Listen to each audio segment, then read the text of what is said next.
My name is Lily Madwhip, and I wish everybody would just stop dying. It's been 3 days since my brother Roger got turned into mashed potatoes by a simi. It's been 5 weeks since my therapist discovered she had developed an allergy to shellfish. It's been 2 days since Mom and I picked out this hamster that I named Whiskers because it's got so many whiskers, and now Whiskers is lying upside down in his hamster wheel with his feet curled up and his little mouth hanging open. He's got big buck teeth. Maybe I should have named him Buck. I did not see this coming. How am I even going to explain this to my mom? I want to say some swears, but I'm out of quarters for the swear jar because I spent my last 2 at the grocery store in one of those gumball machines.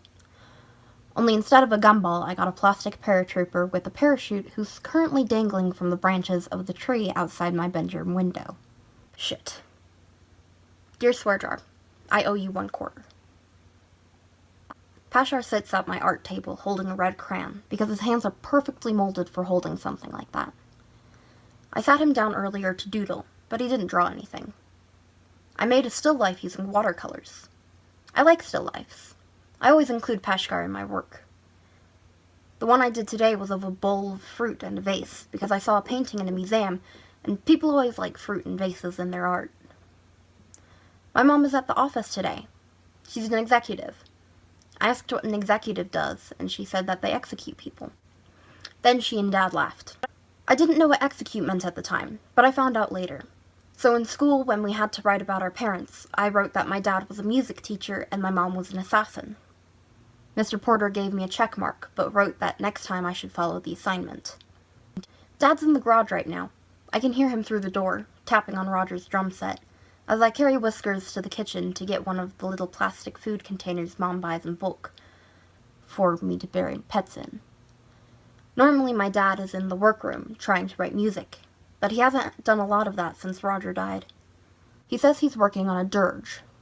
Apparently that's a piece where you go to the liquor store at midnight, then come home and drink out of a snare drum. I only know this because I woke up once and went downstairs to see what the noise was. I'm not a fan of dirges. Whiskers is a little bit too fat for the plastic container, but if I squish the top down, I can seal it. I run back upstairs to get Pashkar in my jacket. I need to hurry because Dad's going to hurt himself by accident soon, and come into the kitchen angry and bloody looking for the Neosporin. And if he sees me with another dead pet, he's going to wig out. It's warm today, and the ground feels soft. Mom keeps the gardening tools in the shed, and I grab a trowel. My next-door neighbor, Jamal, is in his backyard, climbing a tree by the fence that separates our houses. He sees me and waves. You should never wave while climbing trees. That's how people fall out of trees. I wave back. "What are you doing?" I call to him. "There's a plastic thing in the branches near your house." He points at my bedroom window. "That's my plastic paratrooper," I say. "Finders keepers," Jamal laughs, climbing up several more branches that reach over our fence. I don't think this is going to end well. Pashkar agrees. "You're going to fall and die, Jamal," I warn him. He looks at me, and for a second I see the branch he's on snap, and he lands on the fence, and the wood slats impale him, and then he lays there, flopped halfway across the fence, and stares at me, at which point Dad's going to come out and say, "What did you do now, Lily?" And then I'm going to go to adult jail, and, maybe I'll get a trial first. But the branch doesn't snap, and Jamal slowly, carefully, shimmies back down to his side. A moment later, he peers at me through one of the holes in the fence. "Was I really gonna die?" he asks. "Yes," I say. "I don't actually know. Do you want to help me bury my hamster?" "Okay." Jamal goes around to the front yard and comes up our driveway. I like Jamal because he listens to me. He's a year older than I am and goes to a different school because his parents are Catholic. He always has to wear a tie to school. Roger's head would have exploded if he'd had to wear a tie every day. "What happened to Whiskers?" Jamal asks, looking at my hamster mushed into the container. "He ran himself to death." I don't actually know if that's true, but it seems plausible. Can you do that? Absolutely. Mom marked out a section of the backyard by the woods for me to bury pets. It's behind her garden where she apparently grows dandelions and those weeds with the pointy leaves. If you go into the woods, it eventually comes out to the highway. Roger used to go into the woods with his air rifle and shoot soda cans with his friends, Skeeter and Dustin. They tried to take Pashgar once and were going to use him for target practice, but I grabbed him back and hid under the front porch until they gave up. There's a lot of spiders under the front porch. I don't like going under the front porch anymore. Jamal holds Pashgar and Whisker's plastic coffin while I start digging a hole between Raphael, my ninja turtle, and the goldfish I never named. But Raphael got stuck on his back with his head underwater and drowned. I didn't even think turtles could drown. The goldfish I never named got some sort of disease called ick and fell apart, and then the parts got sucked up into the filter, so all we buried was its head. Every pet has a story, but it would take too long to tell them all. I'm tired of digging, so Jamal takes over. He's much better at digging than me, but that's because he helps his dad shovel snow in the winter. My dad uses a snowblower.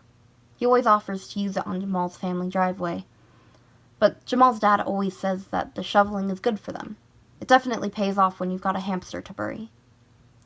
Once the hole is dug, not too deep, we put Whisker's coffin in and Jamal offers to say a prayer. That's okay, he was just a hamster, I tell Jamal. Animals have souls too, Jamal says. So do plants. I wonder if Whisker's soul is still in his body. Is he in purgatory like Roger? I also wonder if this means Jamal says a prayer before eating broccoli. I fill the hole in with the dirt we dug and pat it down. I need a couple of popsicle sticks to make a marker, so I offer Jamal a popsicle.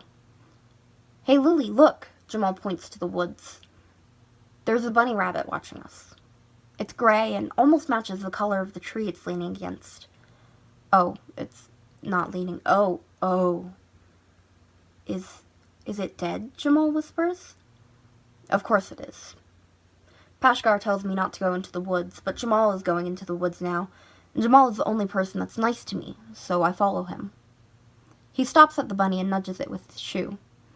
Oh hey, Jamal got new shoes. They're blue and they got big swoops on them. I didn't even notice before. The bunny crumples over. It looks like a pile of fur now. Jamal kneels down to see if it's wounded or something, and I notice a couple of blackbirds in the brush beside us. They're also dead. I don't see any blood on it, says Detective Jamal.